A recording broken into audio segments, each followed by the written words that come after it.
Eu quero começar o vídeo de um jeito diferente. Eu provavelmente iria fazer uma introdução, mas não. Eu tô aqui pra falar uma coisa bem direta, igual eu falei no título. Você é a maior farsa de Jujutsu Kaisen Hyomen Sukuna. E não adianta vir falar, ah não, é fanboyzinho do Gojo e tal, você tá triste porque o Gojo morreu. Sim, eu estou triste porque o Gojo morreu. Mas eu tô falando aqui como um fã de Jujutsu, não como um fã só do Gojo, como um fã de Jujutsu. Primeiro, eu vou explicar sobre o que vai ser. Eu vou falar algumas incongruências que aconteceram acerca do capítulo, e eu vou focar em cada uma delas, explicando por que o Sukuna é uma farsa, provando que o Sukuna, ele simplesmente não, ele sozinho não venceria. Ele sozinho não venceria. Porque, cara, não faz sentido. Não faz tudo que foi mostrado do Sukuna nessa luta inteira não teria como ele vencer se não fosse com o corpo do Megumi. E é acerca disso que eu quero falar mais especificamente. Não só disso, mas também sobre as falas que o Gojo falou, acerca dele não ter utilizado tudo de si. Outra coisa que, na verdade, está sendo interpretada de forma muito errônea, pelo menos do meu ponto de vista. Primeiro, eu quero focar na fala do Gojo, que ele falou do Sukuna não estar utilizando tudo de si, e a forma que isso está sendo mal interpretado, pelo menos da minha percepção, e da forma que tudo foi mostrado até agora.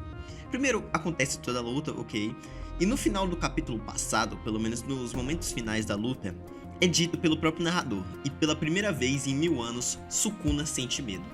E bom, essa frase é bastante importante, porque se você for levar em consideração o que aconteceu no capítulo passado e o que aconteceu nesse capítulo, meio que não faria sentido.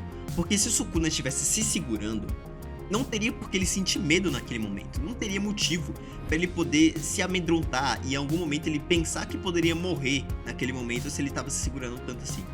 Porque, entendam, o Sukuna, ele arriscaria toda a vida dele só para ele não usar um poder que ele pode ter que usar depois. Você entende que não faz sentido? É a mesma questão que o pessoal tava falando, ah não, ele tá se deixando apanhar pro Mahoraga adaptar. Você entende que não faz sentido? Eu vou dar mais ou menos um exemplo assim. Imagina que você tem um escudo. E se você utilizar esse escudo agora, você não vai poder utilizar esse escudo depois. Mas tem literalmente uma granada na sua frente. Você vai deixar, ah não, eu não vou utilizar o escudo porque vai que eu consigo chutar essa granada pra longe antes dela explodir. Você entende que não faz sentido? E se o Sukuna tivesse uma técnica que ele pudesse utilizar contra o Gojo, que ele poderia matar o Gojo, ele teria utilizado? Ele mesmo fala que se ele tivesse tomado o roxo 100%, o que é algo que ele tomou e ele sobreviveu, mas levando em conta o pensamento que ele teve dele mesmo falar, se eu tomar um roxo 100% eu morro, não faria sentido. Se fosse alguma técnica, alguma coisa assim, não faria sentido ele estar guardando.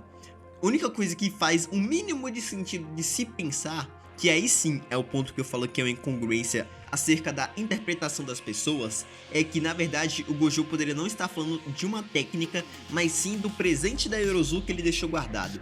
E é algo que não poderia não estar com ele naquele momento, entende? Porque se tivesse com ele, o Gojo provavelmente ele teria feito alguma coisa para poder impedir ele de utilizar, entendeu? Então, provavelmente ele pode estar com o Kenjaku, pode estar escondido nas sombras, que seja. Uma técnica não pode ser, porque se fosse realmente uma técnica, ele teria que ter utilizado naquele momento que estava prestes a tomar o roxo 100% que o Gojo tinha utilizado contra ele, entende? Então essa parte sim é uma incongruência não do capítulo em si, pelo menos na questão de explicação, isso pode ser explicado futuramente e aí sim não vai ser uma incongruência. Mas no momento agora, a única congruência é a forma que as pessoas estão pensando, falando bem assim, não, ele estava se segurando, ele estava guardando energias para utilizar com os alunos. Cara, ele não se deixaria apanhar daquele jeito que ele apanhou só para poder utilizar contra os alunos depois. Ele não se seguraria, ele não perderia nas expansões de domínio só para poder lutar com os alunos depois. Você entende que simplesmente não faz sentido? E bom, essa foi a primeira incongruência que eu percebi. Agora eu vou pro segundo ponto, que é acerca que o Gojo mesmo falou, que ele não sabe se venceria numa luta contra o Sukuna se ele não tivesse no corpo do Megumi.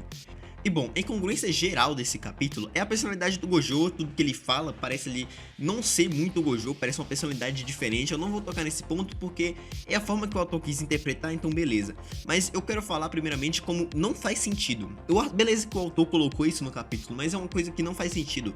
É acerca dele perder em outro corpo que não seja do Megumi. Porque se você for utilizar, você for ver toda a luta no geral, nesse final, ele só venceu por causa do Mahoraga. Ele mesmo fala que a única forma que ele conseguiu de utilizar um corte que pudesse matar o Gojo era utilizando a adaptação do Mahoraga, era aprendendo a partir do corte do Mahoraga. E ainda mais quando você para pra pensar em todo o contexto da luta, a luta poderia ter acabado na expansão de domínio.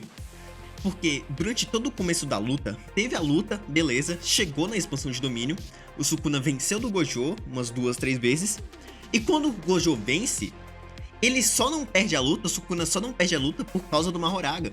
Pode até ser utilizada a argumentação falando que ele teria uma estratégia diferente, mas se ele não tivesse no corpo do Megumi, se a luta tivesse acontecido exatamente da mesma forma que aconteceu e ele não tivesse no corpo do Megumi, a luta acabava ali. A luta acabava ali. E não tinha mais o que ele fazer. Ele teria tomado a expansão de domínio, teria ficado incapacitado de fazer alguma coisa e acabou, entendeu? Então, simplesmente esse argumento de falar que, se ele tivesse em outro corpo ele venceria no corpo do Itadori, ele venceria no combate corpo a corpo, não sabemos, é apenas uma especulação. Mas a partir de tudo que foi mostrado, independente de qual corpo seja, se não fosse o do Megumi, a luta teria acabado.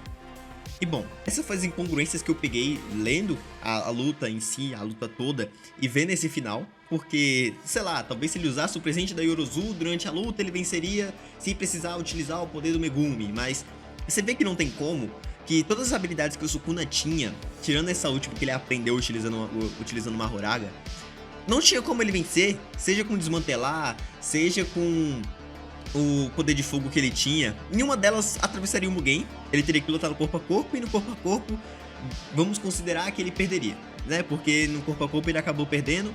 E talvez no corpo do Itadori ele conseguisse até vencer no corpo a corpo, mas eu não acho que seria o suficiente pra poder matar o Gojo. Então, é mais ou menos isso, né? Eu espero que vocês tenham gostado do vídeo, da toda a minha raiva que eu passei com esse capítulo, porque foi simplesmente uma reviravolta do nada. Não que o Gojo não pudesse morrer, independente disso, eu tô falando acerca de toda a construção que teve, dessa mudança de personalidade. Parece muito o final da luta do Tesla contra o Beelzebub. Parece que era muito pra continuar o roteiro, entendeu? Tipo assim, a história tem que continuar, então o Nikola Tesla tem que perder, porque se o Beelzebub morrer, a história não continua, porque ainda tem toda a questão do Satã e tal. E mais ou menos a mesma coisa aqui.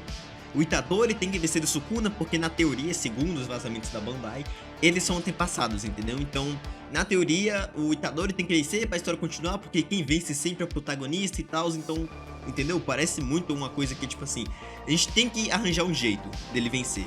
É a mesma coisa que acontece na luta do Beelzebub. O Beelzebub ia perder, né? Toda a construção foi pro Beelzebub perder, mas aí ele lembrou que o Tesla tinha que ganhar.